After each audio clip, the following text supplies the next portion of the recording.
The fluorescent lights above hummed with a faint, almost rhythmic drone, casting a sterile glow over the empty aisles of Walmart. The store had long since closed to regular customers, yet for us, the night shift crew, the real work was just beginning. I had only been here for a week, and I was still getting used to the eerie silence that settled over the massive retail space after midnight. During the day, it was all crowds and chaos, a whirlwind of voices, crying children, and beeping registers. But at night, the store transformed into something else entirely. I was stocking shelves in the frozen foods section when my coworker Marco strolled up beside me. He had that look on his face, the one that said he had something important to tell me, but was debating whether or not he should. "You memorized the rules yet?" he asked, leaning against a glass door freezer. His breath fogged up the surface for a moment before fading. I furrowed my brow. "You mean the employee handbook?" Marco chuckled, shaking his head. "Nah, man, the real rules." I straightened up and wiped my hands on my jeans. "What real rules?" He glanced around as if checking to make sure no one else was listening, then lowered his voice. "There are 5 rules we follow during the night shift, and they ain't in no handbook." I smirked, assuming he was messing with the new guy. "Okay, hit me with them." Marco exhaled, his face suddenly serious. "Rule 1. If you hear whistling, don't look where it's coming from." My smirk faded. "What?" "You heard me." Marco's eyes locked onto mine. "If you hear whistling in the store, especially between midnight and 3 a.m., you ignore it, no matter how close it gets, no matter how much it sounds like someone calling for help. You don't look, you don't follow it, you just keep working." I swallowed. "Why?" Marco's expression darkened. "Because it ain't one of us making the noise." I wanted to laugh it off, but something in Marco's tone made me hesitate. "You ever heard it?" I asked. He nodded slowly. "Once," and I looked. A chill ran up my spine. "What did you see?" Marco clenched his jaw and shook his head. "Doesn't matter. Just don't make the same mistake I did." I wanted to press him for more details, but before I could, our supervisor, Dale, appeared at the end of the aisle. He was a stocky guy in his 40s with a permanent scowl and a voice that sounded like he chewed on gravel. "Enough chit-chat, boys," Dale barked. "We got a lot to do tonight." Marco gave me a knowing look before walking off. I hesitated for a second, then went back to work, trying to shake off the uneasy feeling that had settled in my gut. 12 a.m. I was in the toy aisle when I heard it. A soft, lilting whistle. It was faint at first, barely noticeable over the hum of the lights and the distant beeping of a scanner. But then it grew louder. Closer. I froze, my hands gripping a box of Lego sets. The whistle was slow, almost playful, carrying a tune I didn't recognize. It echoed off the high ceilings, making it impossible to tell where it was coming from. Marco's warning flashed through my mind. "You don't look, you don't follow it." I turned my back to the sound and focused on my task, shoving the Lego sets onto the shelf as quickly as possible. But the whistling continued, weaving through the aisles, growing impossibly close. Then something changed. The tune shifted, morphing into something uneven, discordant. It no longer sounded playful. It sounded wrong. A cold sweat formed on the back of my neck. My hands trembled as I placed another box on the shelf. "Just ignore it. Keep working." But then it stopped. The sudden silence was worse than the sound itself. I held my breath, waiting, listening. Then from directly behind me, a whisper. "Why aren't you looking?" My heart slammed against my ribs. My fingers dug into the cardboard box in my hands. The voice was right there, just inches behind me. "Don't look. Don't look." I clenched my eyes shut, squeezing the box so hard the edges crumpled. The air around me felt wrong, charged with something I couldn't explain. Then a hand clamped down on my shoulder. I screamed and spun around, my body acting before my brain could stop it. But there was nothing there. The aisle was empty. My chest heaved, my pulse roaring in my ears. Then at the far end of the aisle, Marco appeared. He was pale, his eyes wide with knowing horror. "You looked," he whispered. I couldn't speak. Marco cursed under his breath, then grabbed my arm, dragging me toward the break room. "Come on," he muttered. "We need to talk." I let him pull me along, my mind reeling. I had broken the first rule, and something had noticed. Marco didn't say a word as he dragged me through the empty aisles, his grip tight on my arm. My heart was still hammering from what had just happened. That thing, whatever it was, had been right behind me. It had spoken to me. The break room was a small, windowless space in the back of the store. A couple of vending machines hummed in the corner, and a cheap plastic table sat in the middle, surrounded by mismatched chairs. Marco slammed the door shut behind us and locked it. "You looked," he said again, pacing the room. I swallowed, my mouth dry. I didn't mean to. You don't just look," Marco snapped, running a hand through his hair. "You don't understand what you've done." I sank into one of the chairs, my hands still trembling. "What the hell was that?" Marco exhaled sharply, then leaned against the table. "We call it the Whistler. It's not a ghost. It's not a person. It's something else. And now that you've looked, it knows you."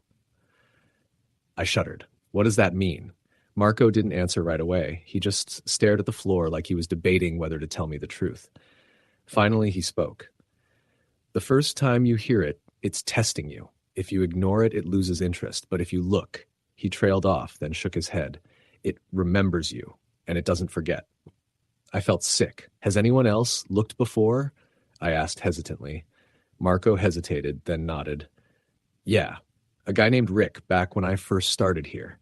"What happened to him?" Marco's expression darkened. "He didn't last long." I swallowed hard. Before I could ask anything else, there was a knock at the door. Both of us jumped. The knock came again, slow, deliberate. Marco's eyes locked onto mine, and I could see the fear in them. "Rule 2, he whispered. "If someone knocks on the break room door after 1:30 a.m., don't open it." I glanced at the clock on the wall. 1:37 a.m. The knocking continued, rhythmic and patient. Knock, knock, knock. I stared at the door, my blood turning to ice. "Who is it?" I whispered. Marco shook his head violently.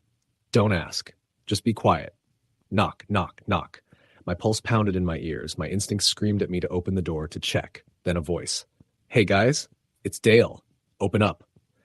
Marco's face went pale. He mouthed 2 words to me. "It's lying." I looked between him and the door, my stomach twisting into knots. Dale was our supervisor. If he was out there and needed something, we'd be in deep shit for ignoring him.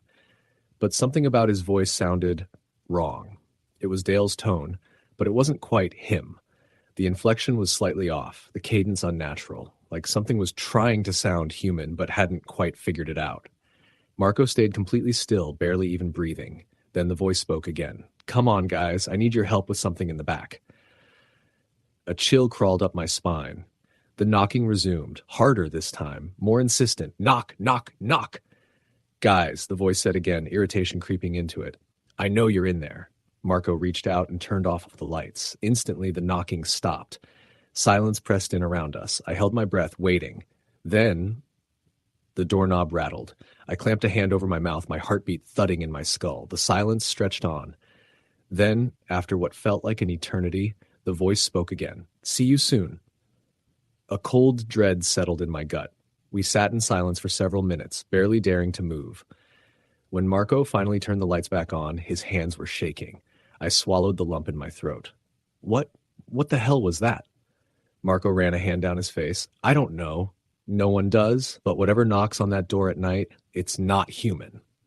I shuddered. "And what if we had opened it?" Marco just stared at me. And somehow that was worse than any answer he could have given.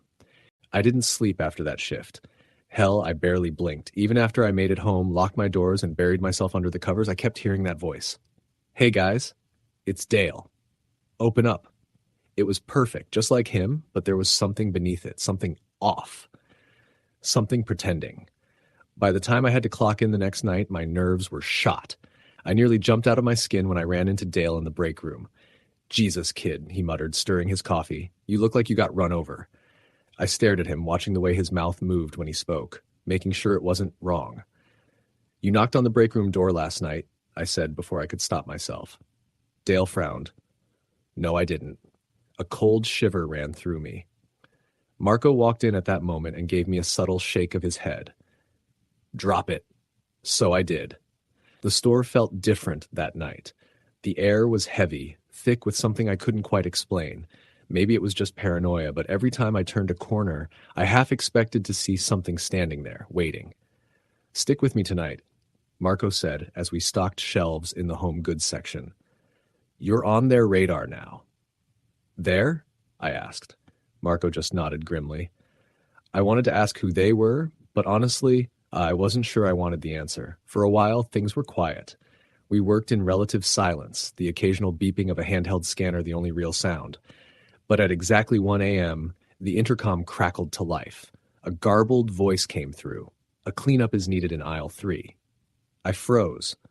Not because of the announcement itself, but because of the look on Marco's face. His knuckles went white around the box he was holding. He turned to me, his expression dead serious. Rule 3, he said quietly. If you hear an announcement for aisle 3, do not go to aisle 3. I swallowed hard. Why? He shook his head. Just trust me. The intercom crackled again. A cleanup is needed in aisle 3.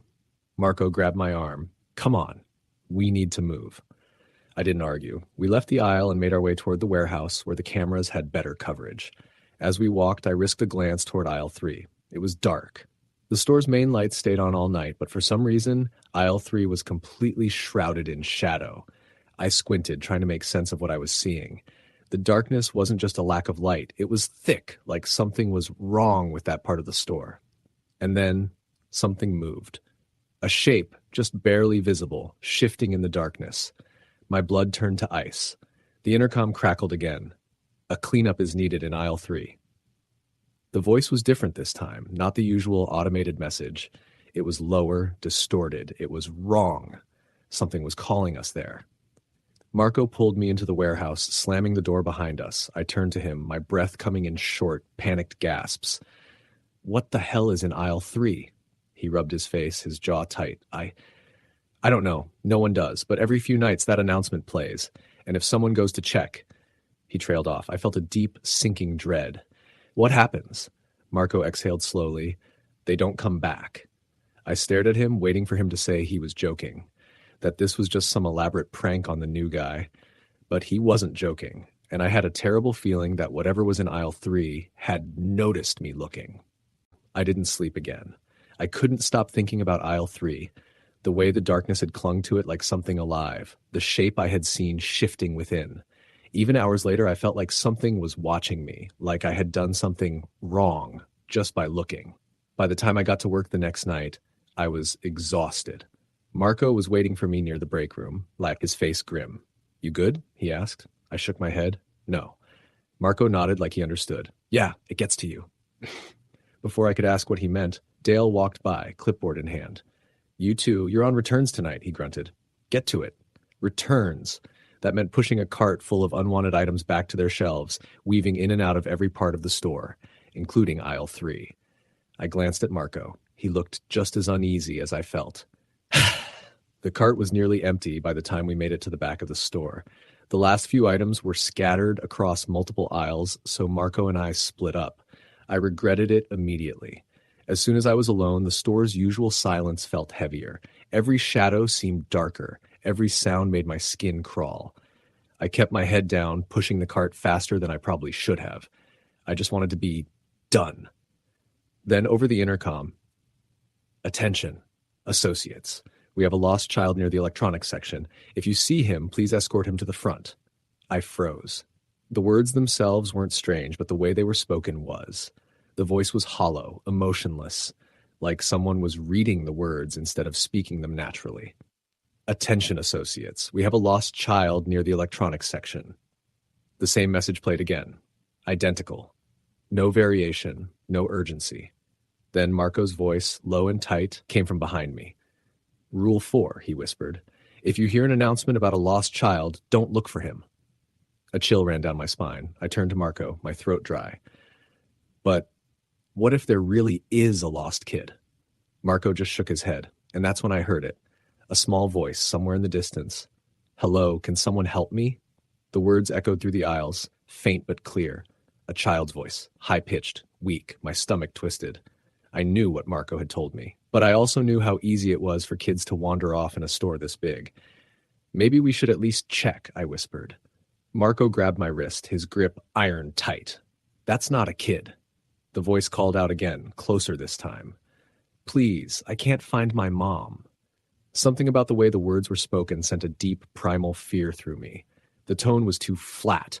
The pauses between words were unnatural, like whoever, whatever, was speaking didn't fully understand how human speech worked. I felt cold all over. Then, Footsteps, soft, shuffling, moving toward us from around the corner. Marco yanked me backward, dragging me into the next aisle over. We pressed ourselves against the shelves, barely breathing. I risked a glance toward the end of the aisle. A small figure stepped into view. A little boy, maybe 6 years old, wearing an old-fashioned blue jacket and scuffed white sneakers. But something was wrong with him. His head twitched, just slightly, as if his neck couldn't quite support it. His arms hung limp at his sides. He wasn't crying, he wasn't sniffling. He just stood there, motionless. Then his head snapped toward us. Not turned, not moved, snapped. Like his body had stayed perfectly still, but his head had jerked in our direction. I clamped a hand over my mouth to stop myself from screaming. His eyes weren't right. Too big, too dark. He smiled. Then he took a step forward. Marco grabbed my wrist and ran. We tore through the aisles, my heart pounding so hard it hurt. The intercom crackled again. "Attention, associates. We have a lost child near the electronics section." I risked a glance over my shoulder. The boy was still standing in the same place, watching us, still smiling. Marco pulled me into the warehouse, slamming the door shut behind us. We stood there in the dim light, gasping for breath. I turned to Marco. "What the hell was that?" He wiped sweat from his forehead. "I told you. That's not a kid." I swallowed hard. "Has anyone ever tried to help him?" I asked. Marco exhaled slowly. "Yeah." "And?" His jaw clenched. "They never come back." I didn't want to go back to work after that night, not after seeing that thing, the not child, standing in the aisle, grinning at me like it knew something I didn't. But I needed the job, and even worse, I needed answers. So when my next shift rolled around, I forced myself through the doors. Marco was waiting for me near the back. He looked just as tired as I felt. "Last rule," he said, voice low. "You need to hear it before we go any further." I swallowed and nodded. He took a deep breath. "Rule 5. If you see a second version of yourself in the store, run." I stared at him. "Excuse me?" Marco didn't blink. "If you ever turn a corner and see yourself standing there, don't stop. Don't try to understand it. Just run, because it's not you." My hands went cold. "What happens if you don't run?" I asked. Marco hesitated. "I don't know," he admitted, "because no one who's seen it has ever made it out to tell us." Marco and I stayed close together that night. We barely spoke, but I could feel the tension hanging between us like a thick fog. Every shadow, every sound put me on edge. By 2 a.m., we were back in the warehouse sorting boxes. Then I heard footsteps, not Marco's, not mine, someone else. They were slow, measured, coming from somewhere near the loading docks. Marco and I exchanged a look. "Did Dale say anyone else was working back here?" I whispered. Marco shook his head. The footsteps stopped.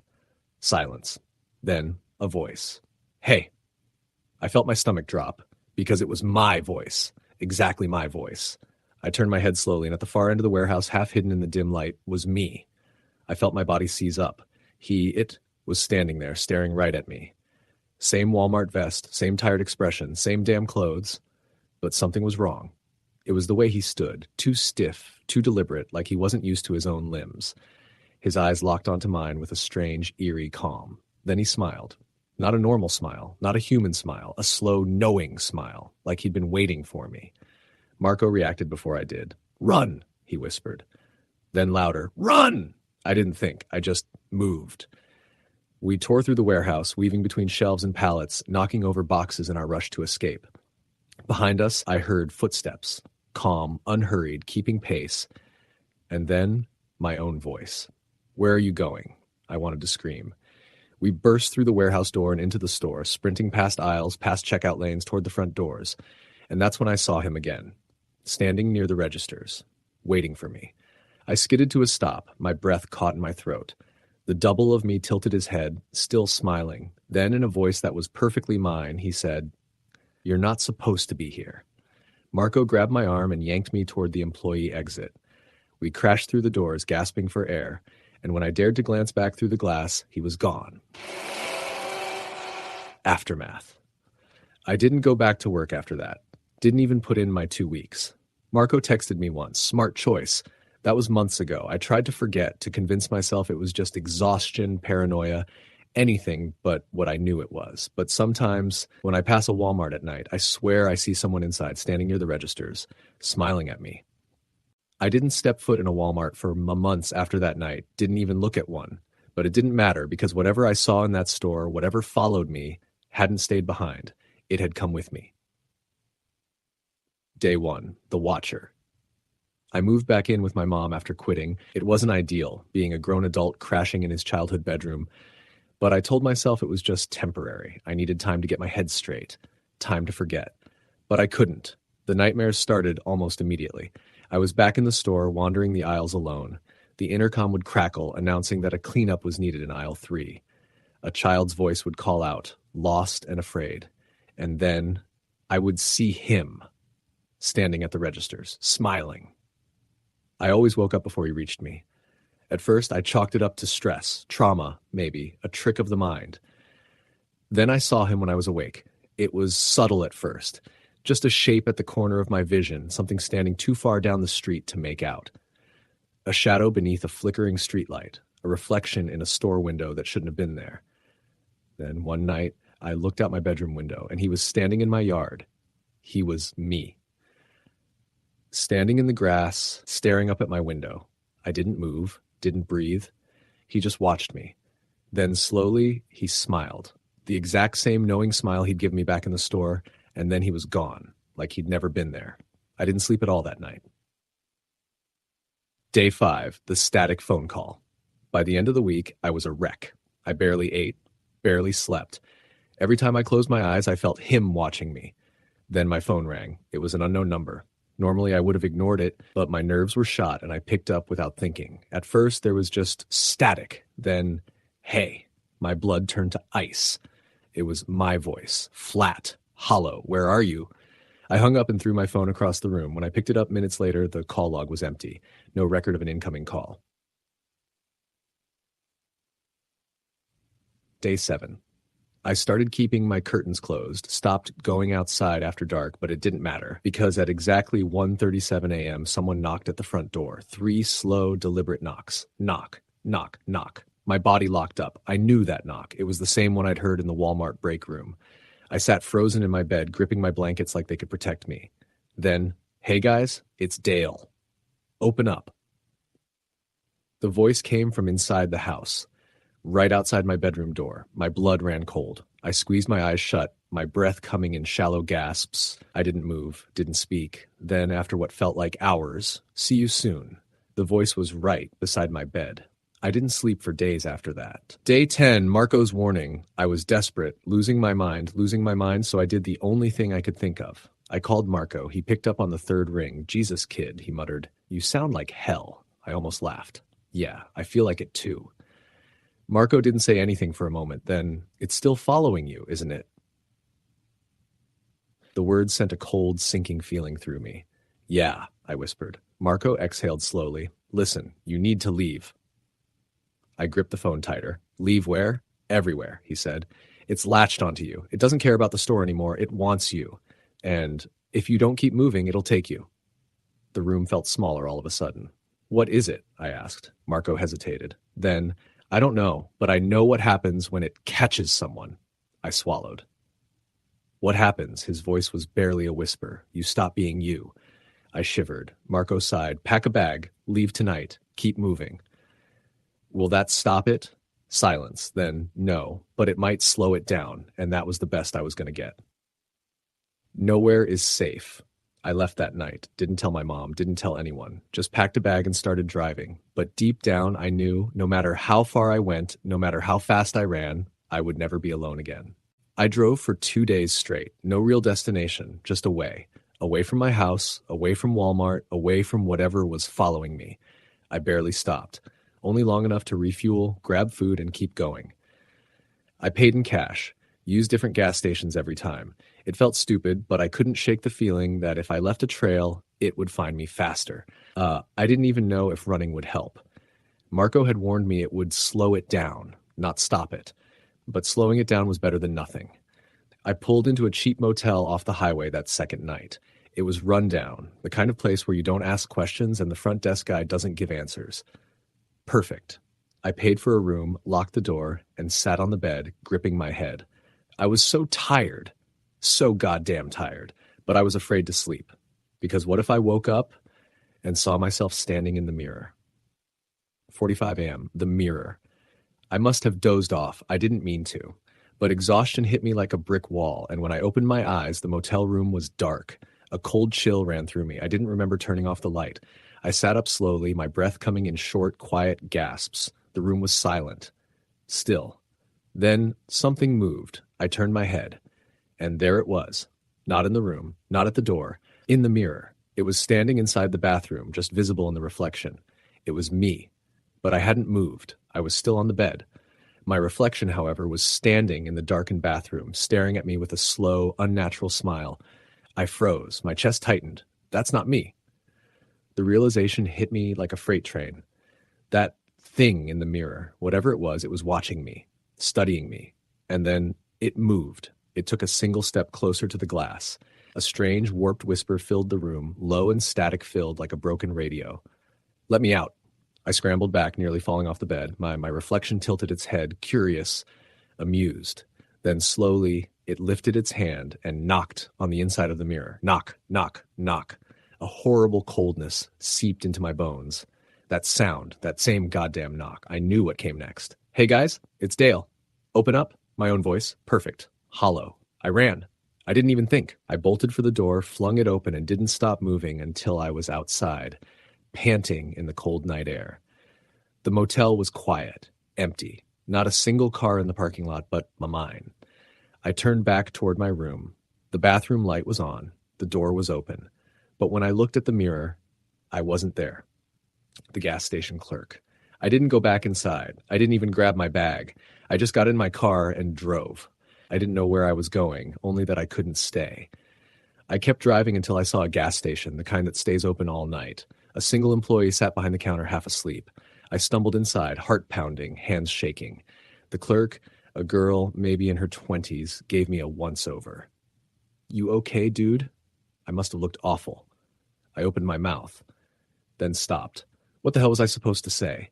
A version of me is haunting mirrors? Something is following me and pretending to be people I know? She'd think I was insane. So instead, I just asked, you got a bathroom? She jerked her thumb toward the back. I went in, locked the door, and forced myself to breathe.